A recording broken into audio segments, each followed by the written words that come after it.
Bells rang in St. Peter's Square today to mark the death of Pope Francis. Thank you for joining us at noon. I'm China Green. At around 1 o'clock a.m. our time, the Vatican announced that Pope Francis had died. And we just learned moments ago, according to the Vatican, the Pope died of a stroke that put him into a coma and led to heart failure. People all over the world are reacting to the news today, only one day after Easter.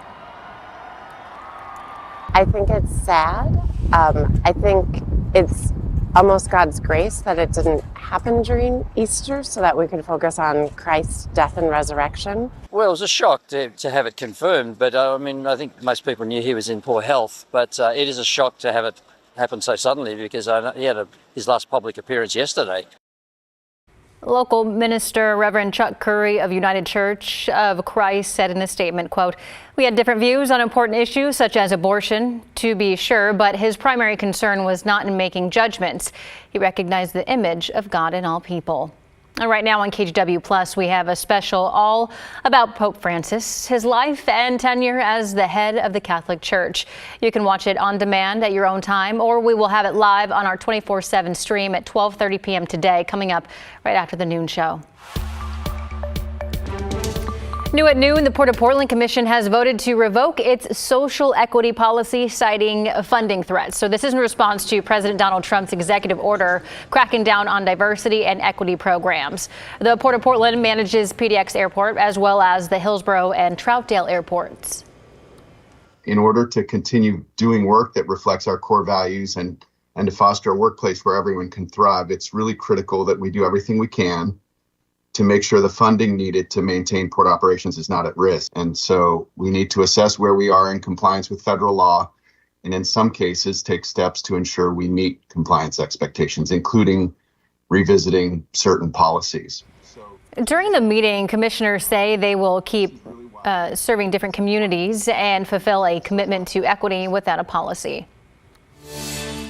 A traffic alert for Portland drivers right now. ODOT is closing the bridge overnight as part of its biennial inspection.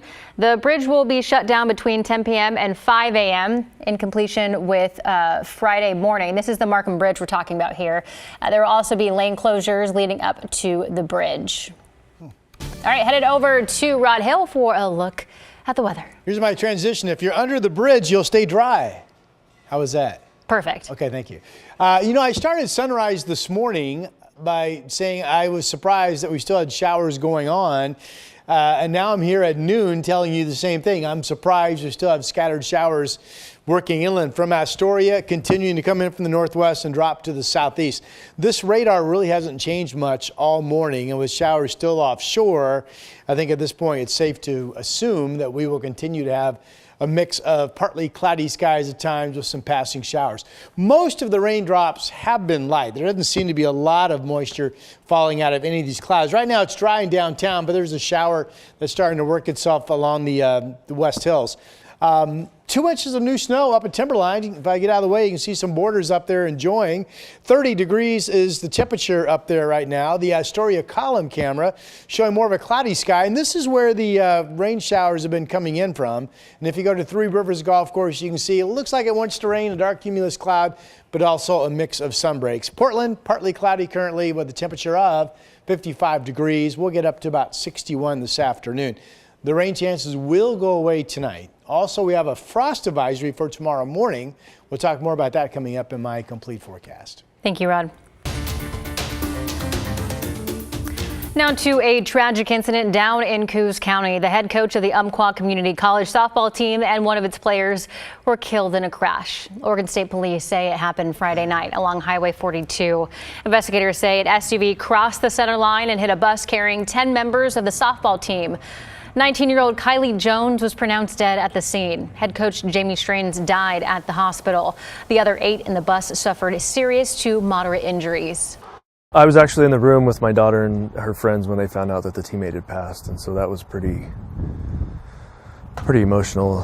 All of them were crying pretty hard, and it was just heartbreaking to know that a young teammate of theirs had passed away. A player of the Clark College softball team has a GoFundMe page up to raise money for those affected in the incident. In an update to the immigration turmoil, Oregon Representative Maxine Dexter went to El Salvador with other lawmakers to demand the release of Kilmar Abrego Garcia. Now, the Trump administration deported Garcia to El Salvador last month, pointing to accusations that he's a member of the MS-13 gang. The administration has since said administrative errors sent Garcia to an El Salvador prison. And the Supreme Court has ruled that the federal government must facilitate his return. In a statement, Representative Dexter said, "We will be loud in demanding that the Trump administration abide by the Supreme Court's decision and uphold the rule of law, because if this can happen to Mr. Abrego Garcia, it can happen to anyone."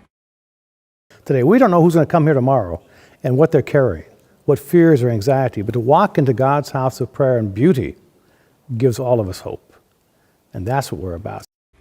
While many churches were celebrating Easter yesterday, we spoke to a pastor from a Northeast Portland church who was also focused on the country's crackdown on illegal immigration. Here's Libby Dowsett with what the pastor has to say to his community. Local pastors say many of their members who are immigrants are scared right now and even worried about going to public places like church where they could be targeted by immigration officials. One pastor telling us this isn't how it's supposed to be. Churches have always been a sanctuary. The pressure right now and the fear is the greatest I've ever seen. Pastor Mark Knutson at Augustana Lutheran Church in Northeast Portland has faced immigration battles before. In 2014, the church provided months of sanctuary for Francisco Aguirre, who fled El Salvador as a teen when his family was killed. In 2014, U.S. federal agents came after him. They circled the church. We had to go to court. But that was very tense. And to live in a church for 81 days is not fun. You can't step outside. If you ask me where I'm from, I'm born in El Salvador, but I believe that I'm from Oregon. I grew up here. I've been here for more than 29 years. Even today, Aguirre knows if deported, he may never come back. We all have the right to have a life where we don't have to fear of being killed. If I get deported, it's a death sentence for me. I will declare a national emergency at our southern border. President Trump's supporters say tougher immigration rules are needed to make the country a safer place.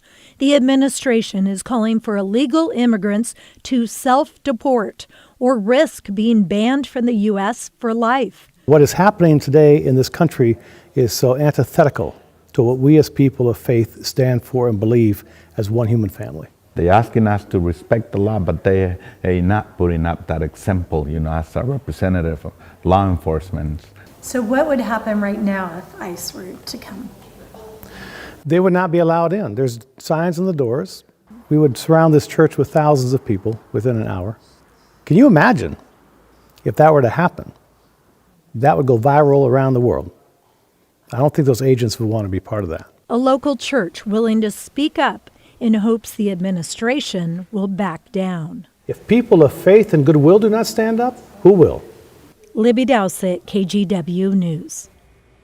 In an update, Multnomah County first responders have pulled another body from the Willamette River. That's the third in just a week. The sheriff's office says the latest was found Friday near the Port of Portland's Terminal 4, which is near the St. John's Bridge. The sheriff's office say that they have no reason to believe the cases are connected.